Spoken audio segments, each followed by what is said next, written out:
Thanks, everybody. Molly. Thank you for coming.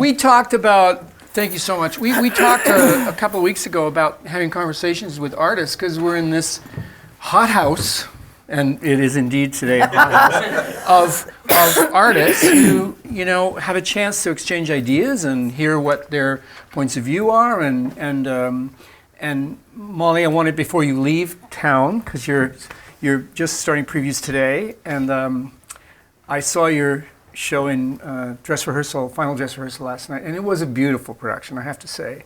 What I really loved about it was that it kind of eschewed nostalgia in a way that I think is really important for that piece. Do you want to talk a little bit about that? Well, I have to say, first of all, thank you everybody for coming. This is really fun. Getting up at 11 in the morning after a preview and getting here and going to vocal warm-ups.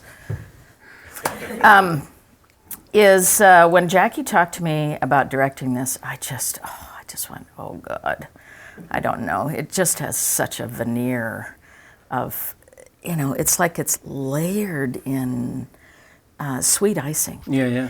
And I said, oh, Jackie, I don't know. I'd produced it before, and I've probably seen it one other time. And then I got on a plane, and I was flying someplace, and I read it, and I cried for 2 hours. Picked up the phone, and I said, of course. What do you think what made you cry, you think? Well, I've begun to feel it's a quiet masterpiece. Yeah. And it sneaks up on you. It isn't obvious. Act 1 is really about every day. Act 2 is about love and marriage, and Act 3 is about death. And what he's done, which is so canny, and it would have been very unusual for an American writer to write about ordinary people at that time, is he's taken the ordinary and made it extraordinary. And so it allows one to look at one's own life. So every single day, the artists and I, with a great company of actors and super company of designers, the play kept unfolding for us in the most remarkable way. And it lives inside me like Walt Whitman does. That's the way I feel about him. He's like Walt Whitman for us in American writing. And I thought it was really smart that you took this kind of, for lack of a better, sort of Rothko painting approach. It kind of felt to me like you really got the idea that because the play is written in 1938, even though it takes place at the turn of the century, and it's sort of like it's sort of addressing that and addressing nostalgia in a way that you kind of backed really away from it. Yeah. Yeah, when we were talking, when Ken and I and Kim and also Bill were talking about the design work and James with the music, it became really clear to me that this is a play that is a meditation about life.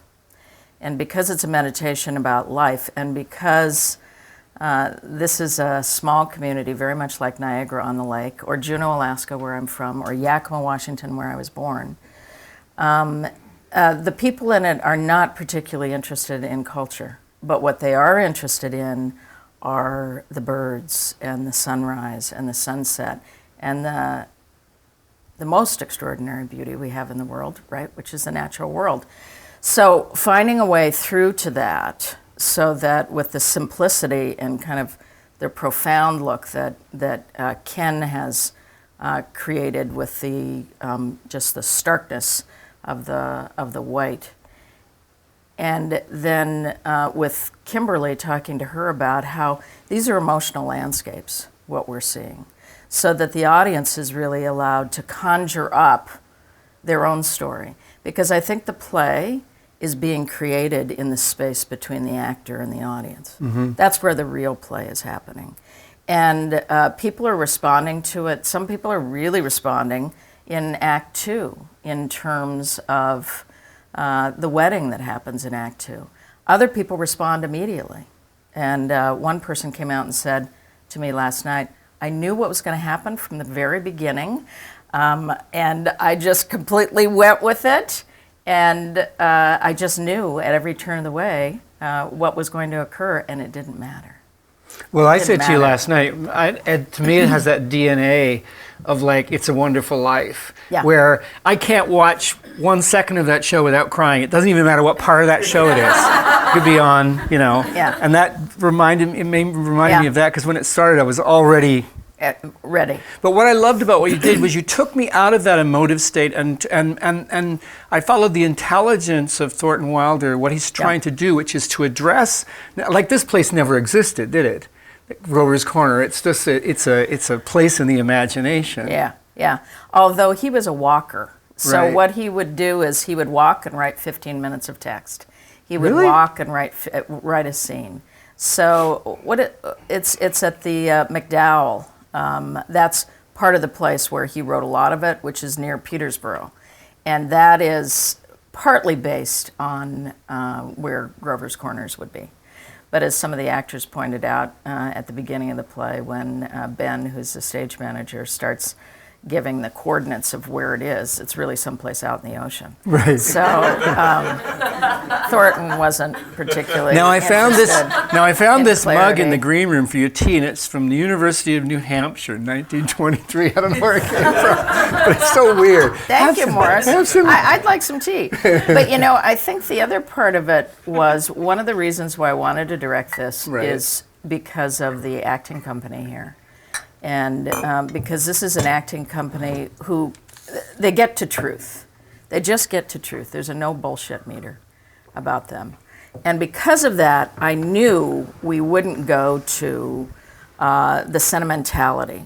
Now, I think there's a big difference between sentimentality and sentiment. Mm-hmm. Sentiment is really something that is created within us in the audience.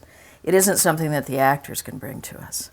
So the actors, we just made sure we just kept carving it. We kept carving it and losing anything that was extraneous and finding the right emotional through lines for people. And I feel like that's part of the reason why the play isn't asking you, the actors aren't asking you to be emotional. Which I love. I think that's... They're playing... Yeah. the world, and they're playing the interaction between each other, and they've been just a superb company to work with. I mean, what I found the most moving about the production was the intellectual ideas of it. Yeah. And that's something you can walk away with. It's not something that, you know, like, not that, but I think that nostalgia is kind of a weird, dangerous thing, and sometimes, and I think that I can understand why you were scared of that play, because it has such a patina of nostalgia about it. Like, so, you know, and it's done all over the United States. Is it ever not done somewhere? No, the other day I was emailing back and forth with Tappan Wilder, who is the nephew to Thornton Wilder, who holds the estate.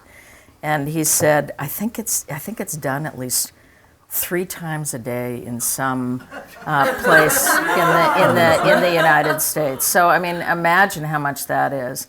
How many international times it's been done, and it doesn't matter. I just saw a photograph the other day in one of the books that has a production in Japan, and in Act 3, which is in the graveyard. Spoiler alert. As the actors are not sitting in chairs. They're actually in holes, square holes, with their bodies up like this. And I thought, well, of course, that would actually be perfect for Japan, because it almost looks like Hiroshima. I love the dusted costumes at the bottom. That's Bill Schmuck. Yeah. That's Bill Schmuck. You know, it's the idea that how do we fade away, and because of the white set and this ability to bring up the light from below to really clarify it, suddenly they just kind of start moving into nature. And the music is great. Kind of James. Philip Glassy. Yeah. And James has been incredible. There are I called him Mittens last night. I know, I heard. There's like 250 sound cues in it, 250 sound cues, and he probably wrote 10 or 12 pieces of music for it, which is just great. You know, he's a very talented young guy. Now, speaking of our town and small town America, you were born in Yakima, Washington. Yes. Which we used to... Fruit bowl of the nation. When I was a kid... Really? Now, it's just south of Penticton, and when I was a kid, Yeah. we used to drive, as a family, we used to drive through there, and that's about all I could say for Yakima. But you could tell us Well, more. you should have stopped to buy cantaloupes and big tomatoes that you would put salt and pepper on by roadside Oh, places, and peaches, and well, it's a little bit not unlike Niagara on the Lake. You know, this kind of a lush place. It's very cool at night and really warm during the day, Right. and it's irrigated desert, basically. Does it get cold in the winter? Yeah, it does Like- get cold like- in winter. like the Okanagan. Yeah, yeah. But I didn't ever feel I belonged there. Really? Yeah. I wonder why. As Were you a right in kid. the town? Right, yes. You right, weren't a in the farm town. girl. Catholic schools. I was parochial That schools. explains a lot. I know. Well, you see my uniform, right? From In fact, your lab is making a cross across your... Sister Molly, we should call it. never interested in being a nun, believe me. So I went to elementary school, and high school I went to an all-girls school that was taught by Jesuits and Dominicans. And then when I was 16, my mother moved my sister and I to Alaska for money and adventure. Where was your father? My father died about 4 months before I was born. Really? Yeah. So I was born into sorrow. That makes me... Yeah, to see photographs of my mother with me in her lap and my sister Bridget, who's 2.5 years old, with her hand on my mother, just kind of looking at the camera, and my mother with all of this sadness is like, wow. So Talk about perseverance. perseverance. Yeah. So my We'll mom. talk about that in a little bit, but yeah. My mom was a single mom, but when my dad died, my dad was a clinical psychologist, and he was one of the early experimenters in group therapy. And he worked in a lot of hospitals, he worked in mental institutions, he worked in prisons.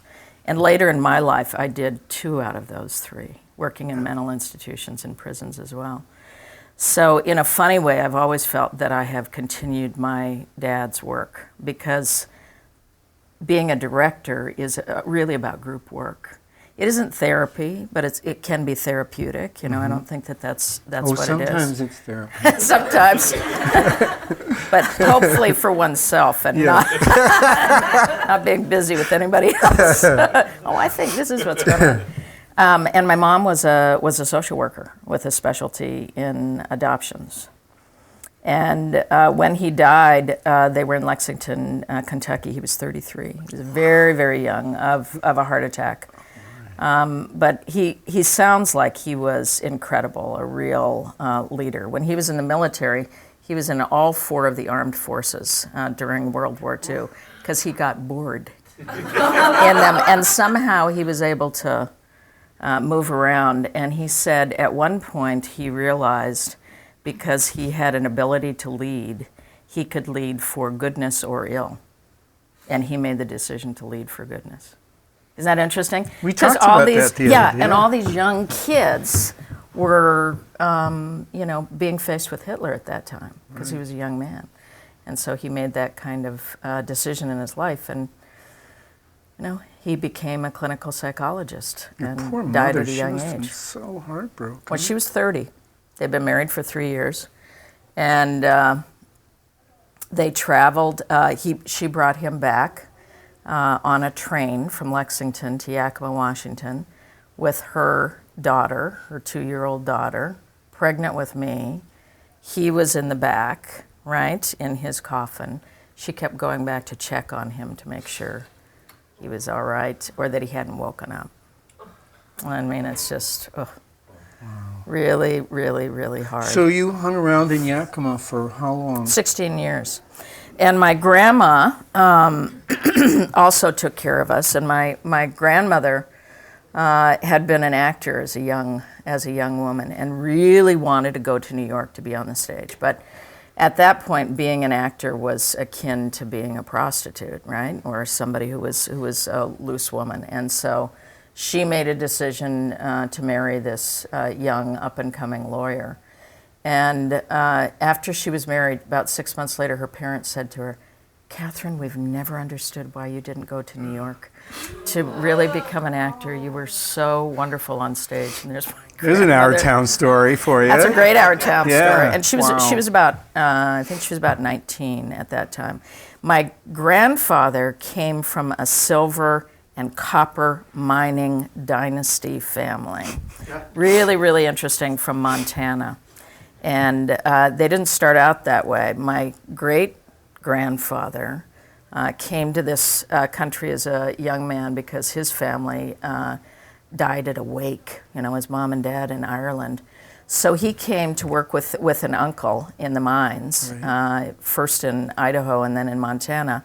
And he met Nellie, and they started to build a place. It was like a place for people who were miners to live. And she was a school teacher, and they just kind of worked their way up. And eventually, he started buying mines, and he became a copper king. Wow. And he was called Honest Pat Mullins because he wasn't. And he became mayor of Butte, Montana.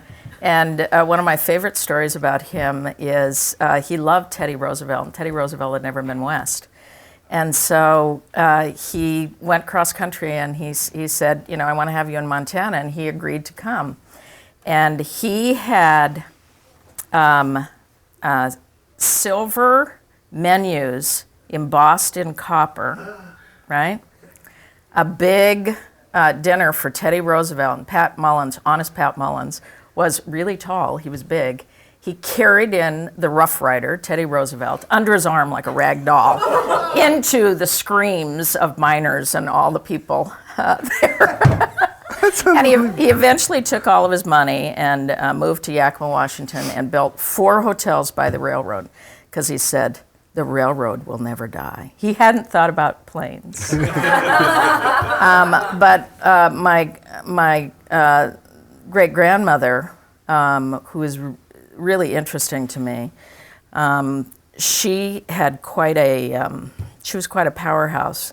And at one point, she wanted to redecorate the house. And she used to ride around in town with her little chauffeur. This was all money that was made and lost by the time I got around, by the time I was born. But he refused to redecorate the house. And so when he was gone, she took an axe to the walls. And then he came back and she said, now we'll redecorate. So I've always actually felt like, you look at your family and you think, you have to look at what your family has done in their lives, because it actually gives you courage at different things in your own lifetime. And I just think, well, why not? If she could do that, I could do things. If he could be a copper king, I could. Do you know what I mean? It's the great legacy. It's of your ancestors. Like it's the one thing that lives, and you're sort of always reminded of. I get that sometimes. I don't think, in all honesty, I don't think my father would have thought that was a very nice thing to do. That's my litmus test.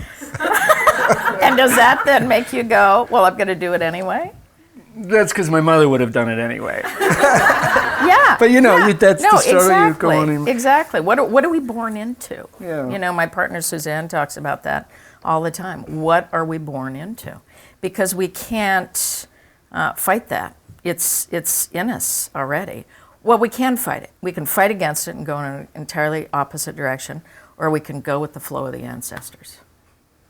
So, talk to me about moving to Alaska. So you went to Juneau right away? Went to Juneau. And what was that choice right away? About? Did she just decide Well, there was a big job as the head of adoptions for the state of Alaska. And so because she wanted to make enough money to put us through college, or to help us through college, that was an advantage. She was working for Catholic Family and Children's Services in Yakima, Washington. She'd hit a glass ceiling. As a woman, she hit a glass ceiling pretty fast. And when we moved, and I flew up, and I flew into Juneau, Alaska. And when you fly in, What time of year is this? it was kind of, well, it didn't really matter.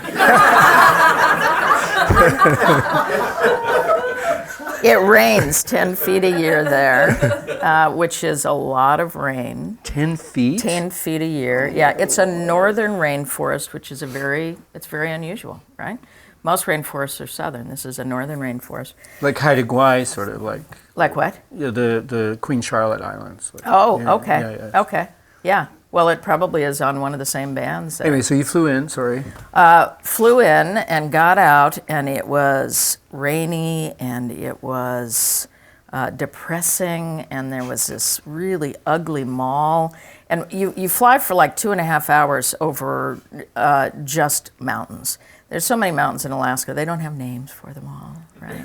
I mean, it's vast. It's a fifth the size of the United States. It's a huge place. I mean, you guys in Canada, you know, big too. But it's a big state with a tiny population, only 500,000 people Like there. Juneau's only, what, 20,000 or something? Yeah, 20 or maybe 30 now. Right. When we moved there, it was about 6,000. What year was that? 1968. That was just after that big earthquake. Oh, Yeah, that was Anchorage. Yeah, that was Anchorage. Right. Yeah, that was in 64. But you know, I just started crying right away. I was like, what have we done? You know, even though I wanted to get out of Yakima because I didn't feel I belonged there. I felt I belonged in Seattle. But then we went to Alaska. Not Juneau. Like, she got the message, but the wrong way. She got the message, but the wrong one. And then I went to high school there, and it was all coeducational, and, you know, people carried rifles on the street, and they were hunters and fishermen, and, you know, that kind of started to feel natural to me after a while. But I was so depressed because I couldn't make friends. I used to eat my lunch in the bathroom stall. Goes the bathroom stall. I know. Okay, I'm revealing things. No, it's great. And eating my little sandwich in there because I was shy.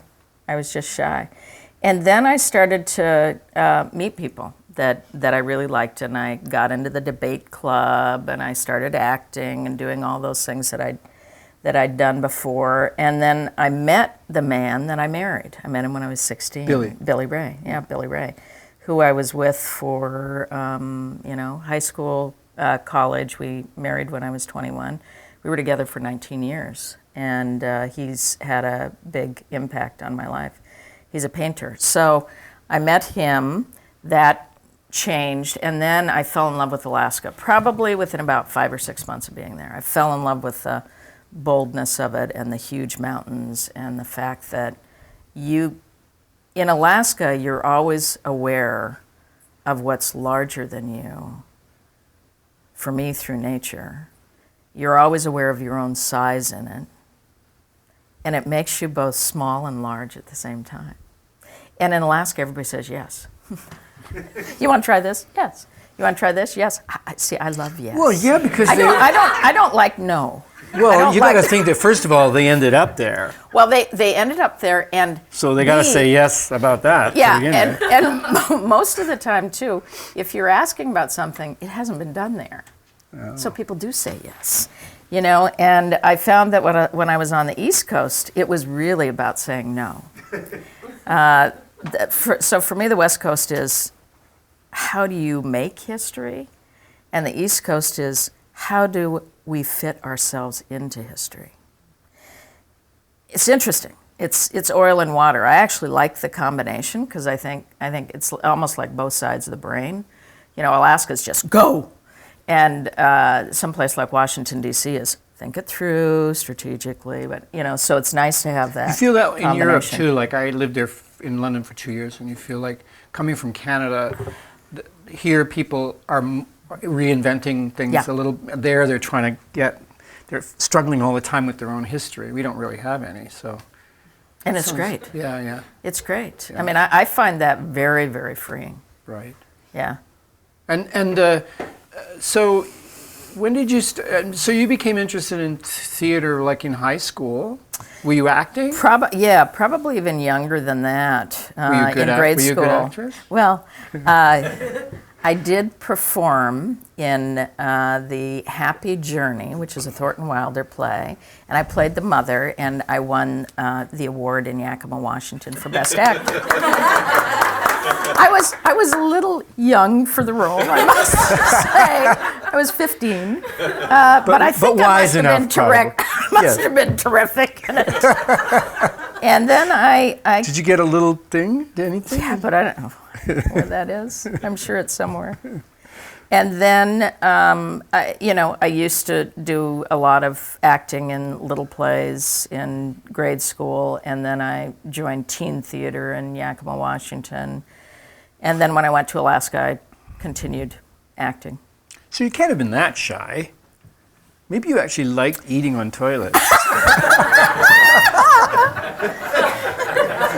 Well, it was private. I like my privacy. Yeah. No, I think I am a classic introvert extrovert. I can be extroverted when I need to be. Right. Introversion, you have to be introverted as an artist at some level. Otherwise, where do the ideas come from, right? So I think that was my introverted phase. So in high school, you did more acting. Yep, So did you make in Juneau. theater friends in Juneau? Must have. Yeah. I mean, that's part of what I think changed my mind about Alaska, is meeting people. And then you said you went to Paris in the 70s. Was that right out of high school? Then I went to the University of Alaska in Fairbanks, and I was there for a year studying in. That's a very different town, right? Very different town, really wild west. The beginning of the pipeline. This was really when the pipeline was hot and heavy. So wild. Really wild. A lot of the young women that I went to school with were either strippers or some were prostitutes. You'd have packed snow going to people's windows, right? And people made huge amounts of money, built houses, bought trailers, bought motorcycles. It was a very, very wild time up there in Alaska at the Howling Dog Saloon. I was not a stripper. I didn't do any of those things. But I was really curious that they were making that choice about their lives. And for them, it was a power choice. For me, it felt like not a power choice. That's interesting. And after my first year of college, I traveled in Europe. What did you study? What did I study? College, yeah. Pre-law. Oh, okay. Yeah, pre-law. I was in, things like criminology and things like that. Traveled to Europe with a friend of mine for 3 or 4 months. We backpacked all around Europe, staying in hostels and running out of money and all kinds of other cool things. And in the middle of my time there, I just realized, I can't do that. I can't follow my brain this way, because it was in the family, either lawyers or people, psychologists. Yeah, exactly. I've got to follow my heart. I have to do theater. And I realized what I really want to do is start a theater in Alaska. So I was quite young. I was 19. And I went back to the University of Alaska that next term, and I told my teachers, because I was acting there too, along with what I was doing with pre-law. And I remember I was in my Russian caraco coat, which is it's a beautiful kind of curly fur, kind of a beautiful mountain goat kind of fur. And I told the head of the department at the theater department, I'm going to start a theater. And he said, "That's very nice, dear," and he patted me on the shoulder. And I left. I was gone.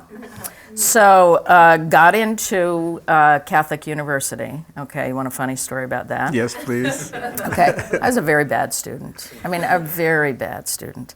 In my undergraduate years. I'm ashamed to tell you what my grade point average. It was 1.79. Wow. And, yeah, I know. Isn't that nice? You would think, well, she seems like a fairly intelligent woman. But frankly, I just didn't care. I just didn't care. And that's all right brain I was anyway. busy. I was busy doing other things. Yeah. And who fucking cares? but my mom was brilliant. Even in grade school, she'd go into parent-teacher meetings and come out sweating down to her waist. And at one point, she sat down with me at the table and she said, "Molly, when you find what you love, no one will stop you." you will find what you love. I mean, what a great gift from a mother, with a terrible student. And so... So how perfect you named it Perseverance. Perseverance Theater. So my sister and I both wanted to go to Catholic University. She was studying social work. And they refused us. They turned us down. My future father-in-law, who was I can tell this story now because he's died, who was the head of the finance committee of the Senate, very powerful man in Alaska, the Senate, had the House and the Senate write a proclamation to Catholic University that these two fine young women from Alaska needed to be admitted to Catholic University, and that had to happen post haste. And in a week, we got our answers back from Catholic University, and we were let in. Okay, that's a good example of it's not what you know, but who you know. Oh, yeah? So I've had a couple of those in my life. So I've always kind of blessed him for that. So then it was, okay, I'm going to start this theater, and everybody kind of laughed at me, and I went to Catholic University. And then I went to a graduate degree at American University, but frankly, I didn't learn from universities. I mean, you could kind of tell from my life, right? Although once I got into universities, I graduated magna cum laude and all the rest of it, or summa, or whatever it is. It was like the first step down. Because I was in something that I loved. So my mother was really right. But where I really learned is I worked in tons of small theaters. I built my own internships. They didn't have internships there. So I went to New Playwrights Theater and I said, I'm interested in new plays. Teach me how to read new plays. And they said, great. They put me on a script reading committee. They had me swab out the floor downstairs. I was washing coffee cups. I was doing all those things. And I was learning how to read new plays. I went to Washington Area Feminist Theater, and I said, nobody will let me direct. Will you let me direct? They let me direct a play. I directed Trifles. That was my first play. I went to another theater, Asta, and I said, I really want to learn how to stage manage. They let me stage manage. Another one, can I learn about box office? They put me in the box office. So I created my own internship. I went to another one and I said, I don't know very much about lighting. They said, fine, we're going to swing you up there and you can start hanging lights, and this is the way you do it. So I learned everything from the ground up. Because I think, first of all, I knew by going back to Alaska, starting this theater company, nobody believed I was going to actually start. I'd need to know a lot to be able to teach and to be able to do, because I didn't think I'd find a lot of the expertise there. It's so amazing because we talked about that, about people apprenticing and trying to create their own world and do their, rather than follow. They have to find a way to create their own reality inside of that system. I think it's just amazing. So, and so what year did the theater start? Where did you get money from? Well, okay, Okay, here we go. There's a story there too. So, Copper? So then, when we were getting ready to leave, Billy and I, because by that point we'd married and we were living in Washington D.C. because he was at the Naval Academy, so he spent 7 years in the military. I was 26, and about 6 months before, a friend of mine called and said, "Listen, I've got 50 used theater seats. Do you want them for your theater?" I said, "Yes." They were from an old porno house. And so a bunch of people brought these seats over and packed them into like our back garage, right? And I said, "Okay, we're really gonna start this thing." Wash these first. Wash them off. Spray. Yeah. And the guy came from the military to take all of our goods back because Billy had been in the Naval Academy. And he opens the back garage and he sees all of these. I mean, they were heavy theater seats. And he looks at them and he says, "I'm not going to take these."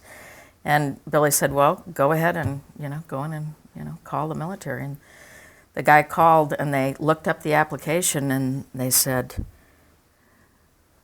says right here, household items, 50 used theater seats. You got to take them." So it was a wonderful case of when the military actually helps a theater company start.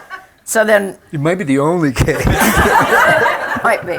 So then those seats went back to Alaska, and all the way across the country, Bailey kept saying, San Francisco, let's stay here. I kept going, no, I have to go back. I have to do this thing. And I remember when we bought a triplex in Juneau pretty soon after getting back, and they were hauling these theater seats in, and he and I were standing at the window looking down, and he said, you're pretty serious about this theater thing, aren't you? I said, yeah. So I thought it would take 5 years, and it actually took 6 months. It was like, whew. It was really fast. But it had been 6 months of my planning, absolutely obsessive, What was your first every day season? of my life. What did you do? Yeah, well, this was a cool thing. I was walking with my sister Bridget, and I said, I really want to do something about old people, but I don't want to do gin game or something like that. What could I do? And she said, well, I don't know, why don't you do something about the pioneers of the area? And I went, bingo, bingo, bingo. So we went out and interviewed 35 old-timers in their 70s, 80s, and 90s about Alaska, why they were there, what brought them there. Oh, it was fantastic. It was brilliant. It was a great oral history project. And it was the gold miners. It was the Filipinos who came up to work in the mines. It was the guys who, were the heads of the banks and started the banks then during territorial days. It was people whose mothers had sold pies as they were going up the Chilkoot Trail. I mean, really, really fantastic stories. And then a friend of mine, Susie Gregg Fowler, put it together into a Reader's Theater piece because I wanted to cast it all with old actors, right? So I took the 6 best storytellers, and one was, of course, Tlingit, Indian, because she told incredible stories about Raven and Eagle and the Moedes and in that part of the country. And we started rehearsing in it was like a senior center. And we'd rehearse every day, and Billy, my former husband, designed the set, and I met somebody at a hot dog stand who told me he could do lights, and I taught improvisation, and I met a guy who was a how old are you master at this carpenter. point? 26. Yeah, you can do this when you're 26. Oh, yeah. Well, I was busy. Yeah, I was busy kind of collecting chits.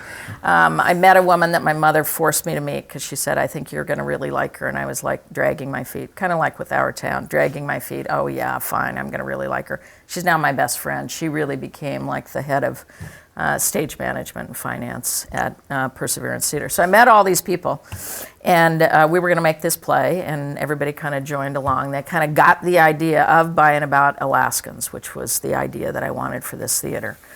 And midway through the rehearsal process, these actors were so bad.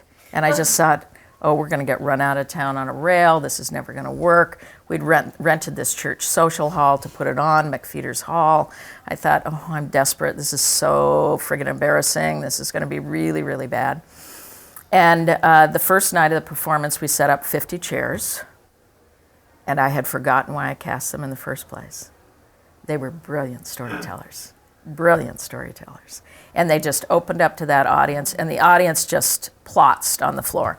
The next day there were 100 people, the next day 150, pretty soon there were just lines and lines and lines.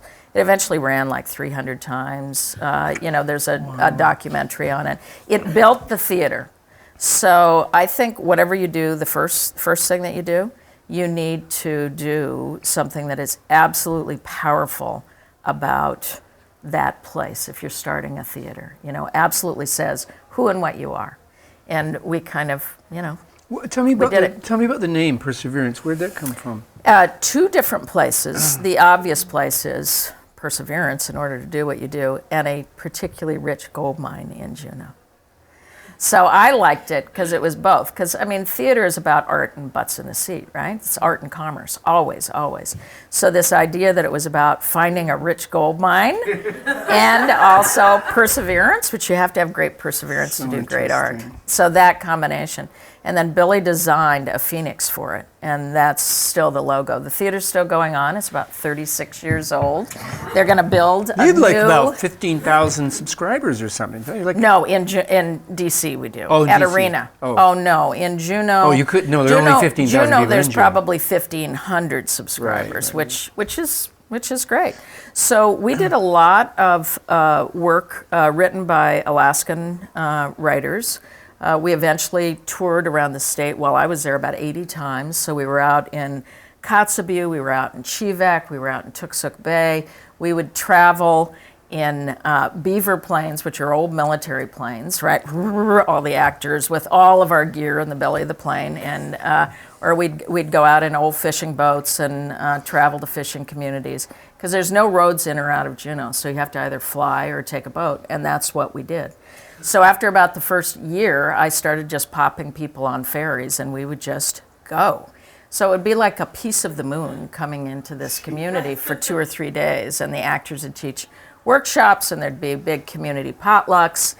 And one of the shows that was really powerful was Yupik Antigone, which was a retelling of Antigone from an Eskimo perspective, all in the Yupik language. And that was created in Tooksuk Bay and eventually traveled around the world with all Eskimo actors. Did you direct that? No, Dave Hunsaker, who created it and created the idea for it, did it. So that then spawned a couple of theater groups as well, native theater groups in the state, because it was the first time that white people had sat down and listened to the native language for a 2-hour period of time, which was ultimately a civilizing experience. Wow. So it was very powerful for the state, all funded by Sohio and the oil companies, because I had no problems taking money from anybody. Including, well, that's my great grandfather. Are you sure right? there wasn't a path of packed snow to your window? No, but you asked how we started the theater. And so my grandmother, my mother and I fleeced $12,000 from her. But what I did is... The worst I ever did was steal my mother's sofa. I know, that's a pretty good one. But what we did is I made everybody who was starting the theater with me sign a paper that said, if we don't start paying this back within a year, everybody pays back $50 a month to my grandmother. One person refused to sign, so what we did is we took a Xerox of his signature and we took it and cut it out and pasted it on there as well. So we had 100% participation. Now, I just want to jump forward a little bit because, I don't know. It's time. So you were there 19 years? That's a long time. That's perseverance. Yeah. But it must have grown exponentially in that time, which is fantastic. And what was the whole thing about Washington? Was it a job that came up? Yeah. Yeah, I got a phone call from a headhunter, and the headhunter said, "Are you sitting down?" And I said, "Why?" And he said, "Do you know about Arena Stage?" And I said, "Yeah, it's one of the most brilliant theaters in the country." And I used to have a mini subscription when I was in school in D.C. And he said, the artistic director is leaving. We're looking for somebody. I think you're right for the job. I said, I'm running like $1 million theater out in the middle of nowhere. Why? And he said, you share the same values. Okay, that hooked me, because I'm a value person, right? And I said, well, first of all, I'm flattered. I talked to Suzanne about it, my partner Suzanne. I talked to Billy about it. And both of them said, why not? Throw your hat in the ring. What are you going to lose? I had been called by headhunters before, but I always said I hadn't finished my work yet. I'd moved into film. I'd started moving into film. The theater wasn't going to move into film. It was going to stay in theater. And so I had the realization that I'd finished my work. And I wanted to work with larger groups of people. And I wanted to have audiences that were larger than, the Petri dish we had up there. And so I said, yeah, okay, I'm going to go for it. So they had 50 people they were looking at initially, and then they had 8, and they brought back the 8 people to Washington, D.C., and, I was in there talking about Perseverance Theater. Then it went down to 4 people. And when it went down to 4 people, Suzanne, who's a great advisor in this area, said to me, you've got to ask them what's stopping you from hiring me. And so that's what I asked the headhunter, what's stopping them from hiring me? And he said, good. That's smart. Use it, you guys. Use it. Yeah, she's smart. And so they said, well, they're really afraid because you haven't, you've worked with a budget of $1 million. This is a budget of like $14 million at that time. They have no idea what your work is. They don't know how you work with communities. They're fascinated, though, because we always work with different communities in Alaska, the Filipino community, the Native American community, building relationships. And they said, we just can't do that in Washington. How the hell is she doing it? So I thought, okay, great. So by the time I went back, what I did is a huge slideshow of all the work that I'd done in Alaska. Pretty gorgeous shots of everything. We did a lot of Greek work at that time, and so it's beautiful, in contrast to the mountains and the world of it and all the touring work and all the things that we'd done. And then drew a whole thing of how you build relationships between communities. So got them onto charts with that. Talked a lot about budgeting and how for me it's just adding a few more zeros at the end of it. It's the same story. It's a roadmap to what you're gonna do, and you have to, as an artistic director, be in on all of the intimate details or you're gonna lose everything. And you have to have an understanding of every single department and things like that. And at that time I realized I have to come out to them on everything. So I told them I'd just gone through breast cancer. So I said, it may be something where I have to be careful around stress. As I was talking about some of the mapping that I was doing, I said, and I'm with a woman. I just let it slide. I just let it go in because I wanted them to know, this was 18 years ago, as much about me as possible, because if they were really, really looking at me, then they should know who I was. So midway through it, the board chair kind of had his tie undone and open and sweating, and he was standing in the doorway, and I was kind of cool. I was just putting it on the line. And he said, you gotta know, Molly, you're a dark horse in this. And I said, yeah, but I'm running fast.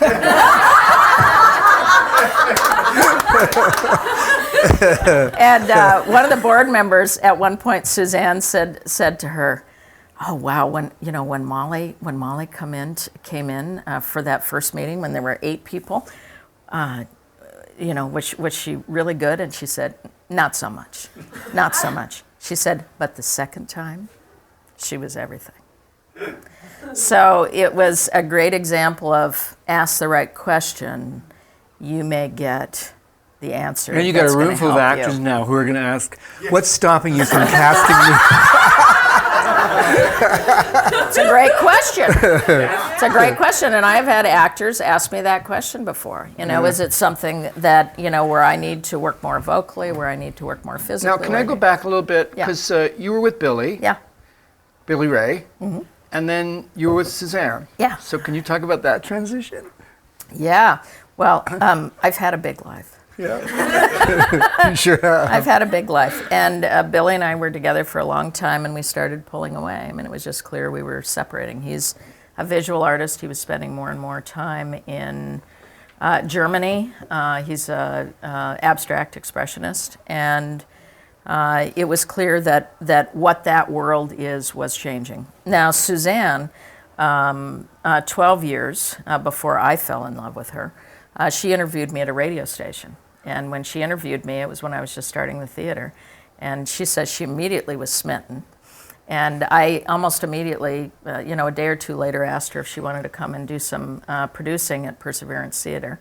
I snagged her up, so she was out selling ads for the theater.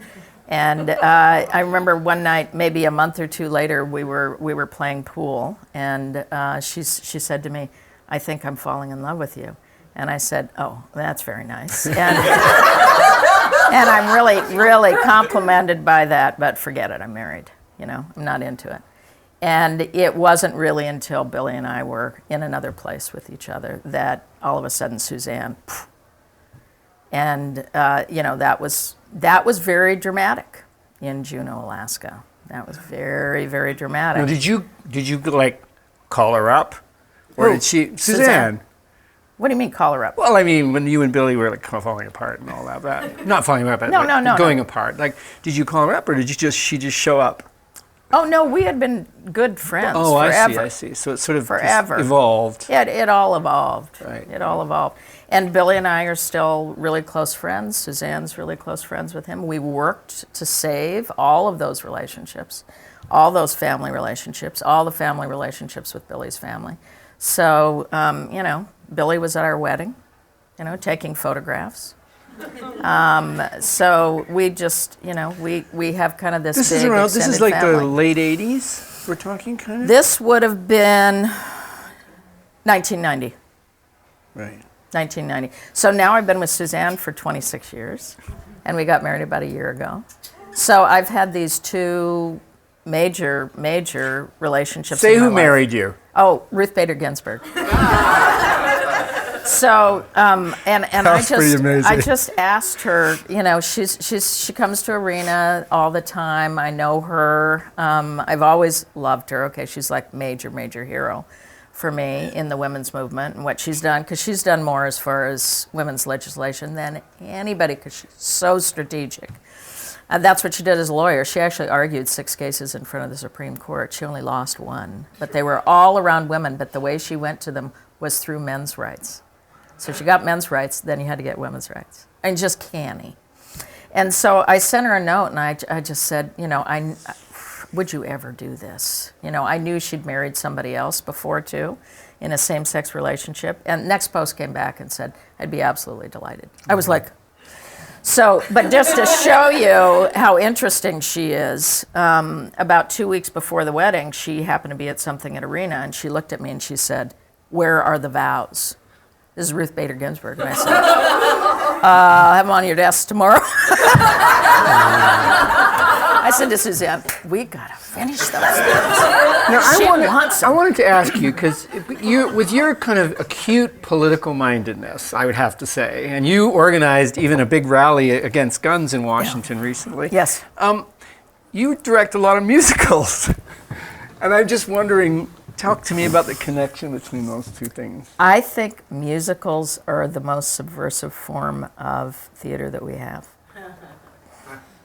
Go on. I believe you can say things in musicals that you can't even say in a straight play. Because people are, you know, you got to be carefully taught. They're tapping their feet. They're listening to it. The song's really all about racism. If you were doing a scene about racism, people would be, turn off, I'm not listening. But instead, it's just moving through your body. And for me, musical theater, I'm really talking about the gold standard musicals. I think those are the most subversive, because these guys were really writing about something really important.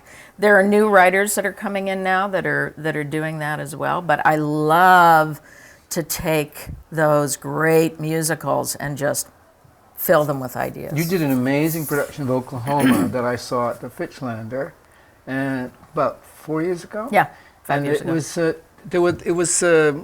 There was some very diverse casting that went on, and talk to me about that. Yeah, well, I use a lot of diversity in casting Yeah. Because we live in a cross-cultural world. You wouldn't know it in our town. Our town is all white, but I think that is the world of that play. I think you can do it a lot of different ways, but that's the way I wanted to do it. So with Oklahoma, I did a lot of reading and had a researcher go out and really look at what Oklahoma was at that time in the 1890s. It was the time of the Great Land Rush. And in the Great Land Rush, everybody was rushing for land. The Chinese were, of course, the Native Americans had their land because they were already on reservations. African Americans were. They ran for land. I mean, it's everybody on horses, it's in buggies. They are going for land, 160 acres each.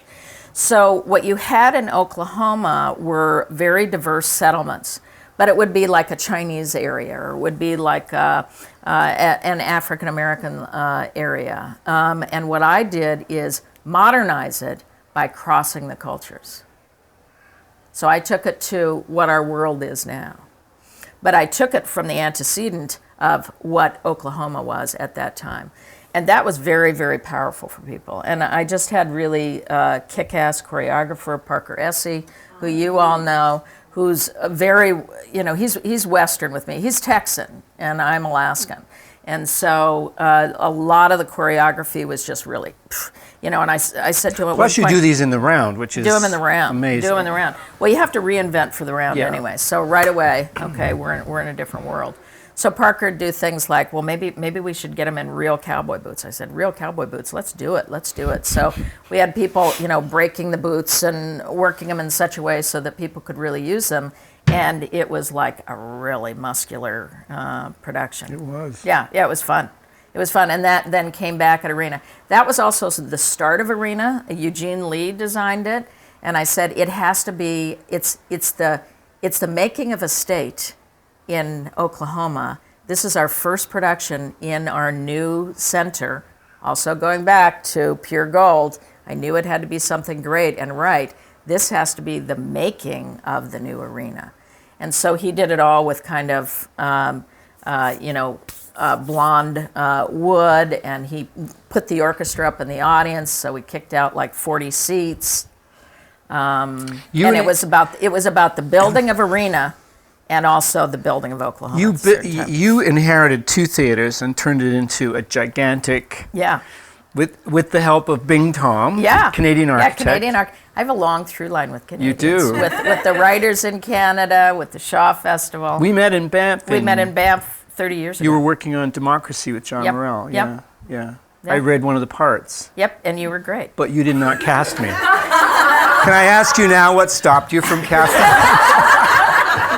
I think you were asking too much money at that time for us to be able to afford you.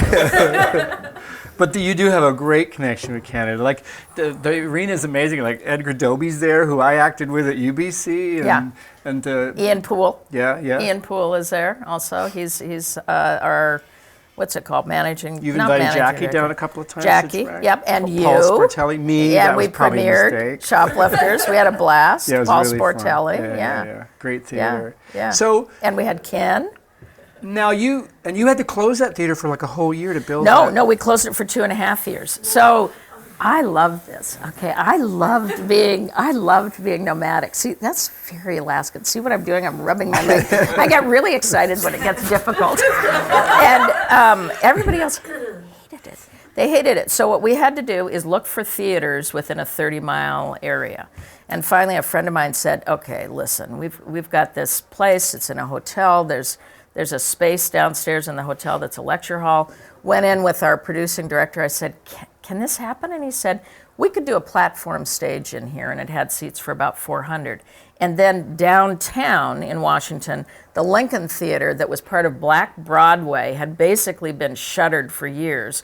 It was just being used for like fashion shows and something like that, with 1,500 seats. And we went, pow, okay, we're going to do 2 theaters. We're going to move our audience of 300,000 to these 2 theaters during a 2.5-year period of time.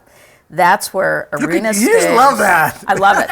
Arena Stage, that's like the excellence of the staff there, the ability to be able to think creatively, imaginatively, how can we do this? And we made it happen. Wow. I mean, it was pretty incredible.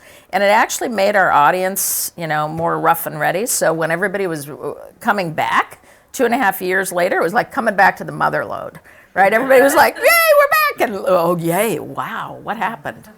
So it was pretty thrilling. And a spectacular building with those gigantic timber beams. Yeah, Paralam. Yeah. Which come from Canada. There's 18 different, I call them totem poles, that actually kind of balance the roof. Because I kept saying to Bing Tom, it's all under one roof, it's all under one roof. That's part of the problem with the theaters. So we took the Fitch, we took the Krieger, I said we need another theater for new plays, and then built the Kogod Cradle. We demolished everything else, dug down 80 feet so we could put parking in, and shared community lobby because I wanted people to be able to talk to each other.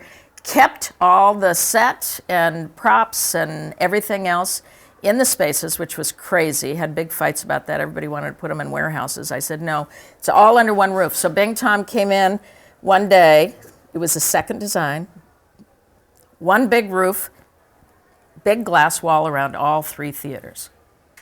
Sexy. Looks like a woman's body laying down if you look at all the glass walls.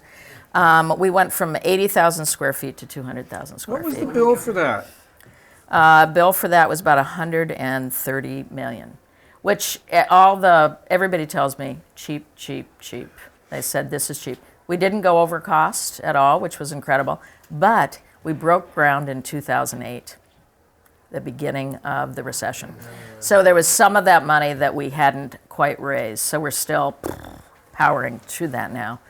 But we've been able to build everything. I kept saying the work's going to be better. The artists are going to be stronger. Everything is going to go further once we do this. Because when the artists see, we are saying to you, you have to hit the roof of this building, which is now 80 feet high, with your work, they will do it. And that's what artists have done. So the work has just gotten better and better and stronger and stronger and stronger. Now, as big and kind of exciting as that theater is, you really like to take a break. So you To go come back here. to Alaska once a year, don't you? Yeah, we have a cabin. Who gave you that idea? Okay, Urjo Carita, who was an old friend of mine. I first met him with John Murrell at the Banff Center. When I was going from Alaska, I was looking for Canadian writers. And when I got the job at Arena Stage, he wrote me a note and he says, there's only one thing I can tell you, and that is you need to take a break every year for a month and get away from everybody. You can have a fax machine, because he had a fax machine. You can do this, you can do that. Well, you go off the grid. We did it one better. We Yeah. just go off the grid. I don't take an iPhone. I don't take a computer. Nothing for anywhere from 2 to 4 weeks. And at some point, we'll be able to be both in D.C. and Alaska and wherever we want to be. And you like coming here. I love coming here. Well, I love this company. And it's and relaxing and to it's be and it's here. been fantastic. Yeah. It's been fantastic. I've been here for Mac and Mabel, My Fair Lady, and then Our Town. It's really powerful. And I knew I had to be here for Jackie's last year Yeah. because I love Jackie. That's where I first met Jackie too, at Banff. She was a dramaturg and a theater director. And I met so many great Canadians there, Danny McIver and Joan McLeod, who we produced.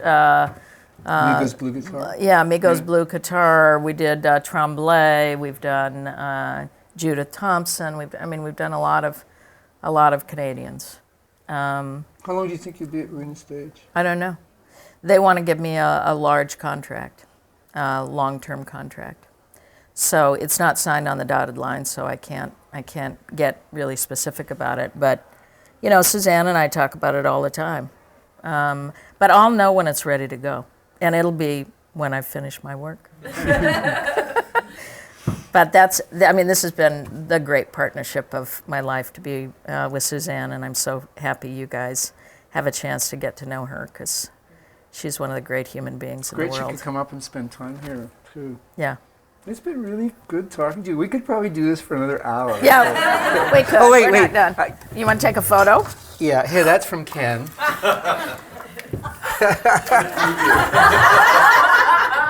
Good luck with the previews. Thank you. Your first one is today. It's very exciting. It's a beautiful production. It was so good to talk to you. You're such a great conversationalist. Well, how about you? I didn't have to say anything. No, you ask great questions, Ken. Morris. I did that a couple times with him, too. Yeah. Yeah. Do people do that with you guys?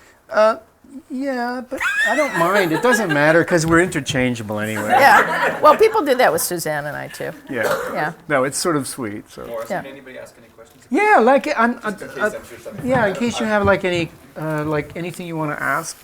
The actors want to know, is this chocolate coming in? Yes, it is, David. Where did you find actors in Juno? I pulled them off bar stools. Literally. I mean, were they professional actors? No. No, but as time went on, more professional actors moved. And as time went on, we had more equity contracts. Yeah. But in the beginning, no, I was like, you're kind of a good storyteller. Will you come and audition for One Flew Over the Cuckoo's Nest? So then eventually people would, more and more people would come. And then I taught too. I taught at the University of Alaska. I also taught in the prison systems. Had a couple actors from there eventually. Yeah. Murderers? No, one that fell in love with me though, which was unfortunate. He took a chain to Billy's truck in the middle of Juneau and hit it and said, "She's my girl, but she just doesn't know it yet." And I said, "Okay." I said, "Billy, this is getting uncomfortable." That's a musical right there. Anything else, guys? So great to have you here. Yeah. You're a great, great influence on the company and just an inspiration. Oh, thank you, Morris. Thank you. And I can't wait to see your production. Oh, yeah, you can. Hey,